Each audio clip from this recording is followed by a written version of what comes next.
Anything else, Dale?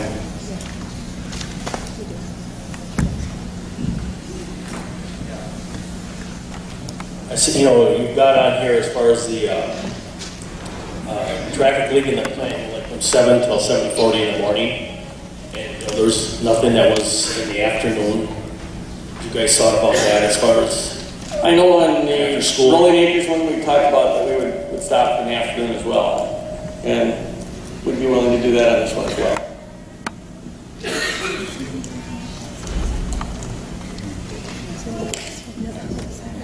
A couple other questions.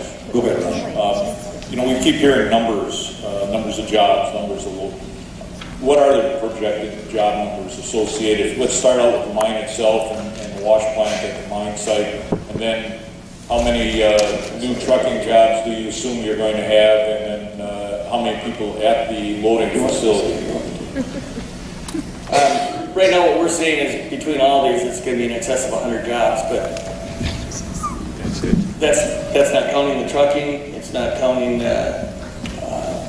we're probably going to have contracted out for the mining. So the net effect is going to be well over 100 jobs. And I assume the mining and trucking will be done on bid type basis. So you could get somebody locally, or you could get somebody. The mining definitely will be. The trucking will be local drivers, but it may be a consolidated trucking, like we talked about. I know you individuals were up at the last meeting that we had for Rolling Acres. We talked about doing a consolidated trucking company to be able to do it in a much safer fashion. I think we'd like to stay with that model. It'd be local truckers, but instead of a bunch of independent truckers operating on their own, they would work through one entity. Same truckers, but working through one entity and one company that reports to us. I think you understood a lot of our concerns with the truckers and the operation of that facility, the need for safety. So I'm not going to. And that's exactly the way we feel, and that's why we think a consolidated system works much better. Okay. One other question on the loading facility. Right now, this is being designed to handle the materials that you're going to be generating. Would you consider and would you be looking at taking outside other mine sand and loading it from that facility? Right now, this is specifically for Glacier Sands mines. If you look at, like I said, the loads that we've got designed coming into there, it's pretty much what we've got coming out of the mines that we're proposing. So, at this point, I would say no. Okay. Then a question on the site as well, and I am bouncing around. I apologize to everybody for that. No problem. One of the issues with this is it's currently zoned agricultural. You realize the site would have to be rezoned before it could be allowed to use as a loading facility, a terminal type What facility. the county told us was that a conditional use permit covers it within this zoning. I don't know that. So that's I why totally we're agree here with for, that. that's why we're here for conditional use permit rather than rezone. I think we're going to have to talk to the zoning people about this, because the way I read the code, the loading facility would be considered a terminal, which would require an industrial zoning category for this site, not agricultural. I may be wrong, but it sure appears to me reading the zoning code that that's what is in it. The reason we went this way is that was the way the zoning department directed us, but obviously, we're willing to do whichever it takes to. I'm not trying to throw you a curve here, I'm just a little concerned the way I read the code, so. Okay. And we'll have to, obviously get that finalized one way or the other before the next meeting, so you understand. I fully agree. And is Glacier Sand got any guarantee that there's going to be demand for sand for the next 10 years, 20 years? I mean, it could get, EPA could shut fracking down tomorrow. I mean, other countries, there's a lot of fracking they won't allow at all in other countries. And it could get to the United States just as easy. Because there have been complaints on the other end already about. I don't think anybody can guarantee what the future holds. The business model is based upon what the economy is now and what we can predict. There's just no way to predict what it's going to be like in 20 years. I mean, the way technology changes, we can't predict that. What I can tell you is that as far as the mines go, it was brought up earlier, there is a bond that has to be into effect for reclaiming whatever's open on the mine, and that's based on the open areas. So if something happened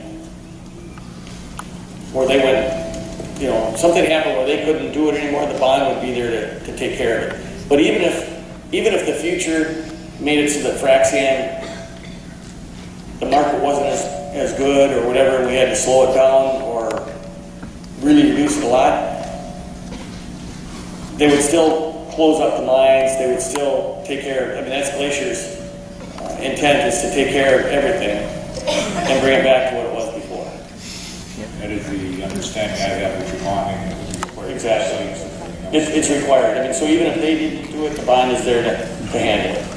And what would happen with the plant? Would that just stay there then, or get dismantled, or what? I think that's a hard one to answer because it really depends on if it's a temporary blip in the economy or is it something that's if frac sand forever goes away, that's really a hard one to answer. If it was to go away forever and you could never frac again, it's hard to say. Maybe there'd be another use for that plant for something else. No.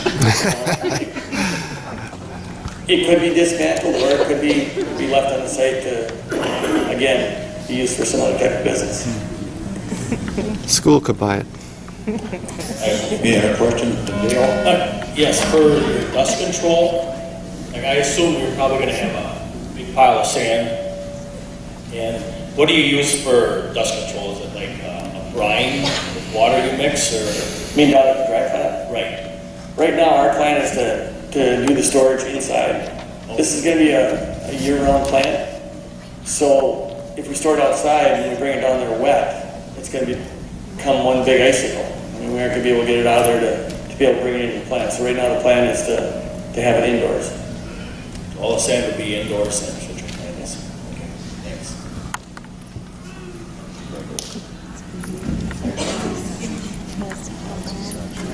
Okay, if there are no further questions, Well, Wayne's got some more to go here too, so if he can finish up the presentation, and then you can continue on. go ahead, Wayne.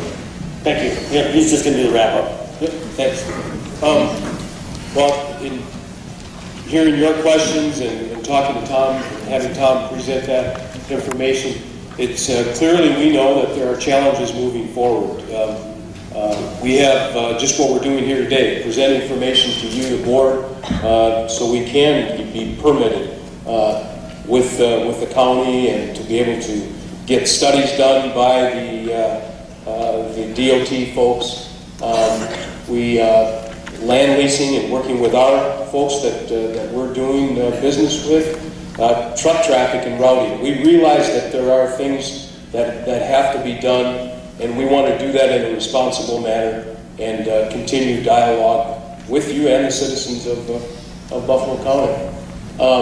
Speaking of that, none of this can happen without the support of the community. Once again, we want to be good neighbors. We want to listen. We want this to be a community effort. We also feel like we need to engage in, and when listening and talking to you and providing information, that we need to address misinformation and misperceptions that are out there today. And we will do that. We'll do that with the meetings with the towns. We'll do that with open houses and informational meetings that we have. We need to identify a local workforce, what kind of jobs that we're going to have available, and we'll do that. And where those area contractors will come from, the trucks, the mining, things like that. So we know that there's things yet for us to provide, and we will do that in the coming weeks and months as we go through this permitting process. Going forward from that, as I mentioned earlier, we not only want to focus on producing a product that we can use in the industry, but we want to focus on and be concerned with what this whole project is going to add economically to the Buffalo County. We want to get your inputs on the projects. As I said, we're going to have open houses and meetings with the towns. We're setting up and looking at a June meeting for an open house. We have some logistics to work on that, where we can hold that time, date, and such. But that's one of the things that we want to do next month. We also want to continue to have dialogue with people like the town chair and the towns, community leaders, and folks from the school. As I said, we want to continue to talk to landowners. As you had said, I think, Ron, the neighbors of the folks that we would be mining. And really, that's what I'm going to be about. That's why I'm here. I'm close, and I'll be spending a lot of time down in the area meeting with folks and getting our word out and what we want to do. And not only meeting with landowners that we're doing business with neighbors, but also with, I welcome the opportunity to meet with the folks that are in opposition and to continue the dialogue. And once again, we want to be good neighbors, and we want to listen and do this the right way. And with that, if there's adjustments to be made, such as with the dry plant, or we want to listen. I think that's it. Yeah. Us as a board here, I think we'd like you to see, when you talk to the neighbors and the community and that, see how many people you can get actually signed on to this project, that they agree to it. And not just say, well, all the neighbors are okay with it and that. Would you like to see it? Or you'd like to see a count, or? I think we'd like to see the same sort of thing we saw in the last project. The documentation that you've talked to the neighbors. Sure. So, that can be done. Absolutely. Likewise, if we will get the letters of opposition, I guarantee that. Sure. Yeah, we get a lot more of those than forwards right now. Yes.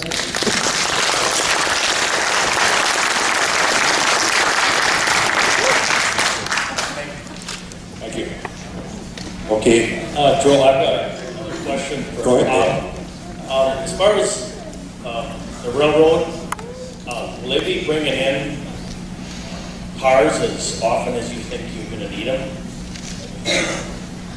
I know they're busy hauling other product, and I'm just wondering how many, I think, what is it, 100 cars that they bring in at a time? A unit train is anywhere from 100 to 110 cars with sand. And that's what they would bring in, is 100 to 110 cars at a time. I believe Glacier is planning on leasing some cars. So that's how Of course. the way to get the cars that you need Lease. is you lease, obviously, a much larger number than you need to fill. It's got to be a lot more than 110, because it takes time to get to North Dakota or to Texas or wherever they're going and get back again. So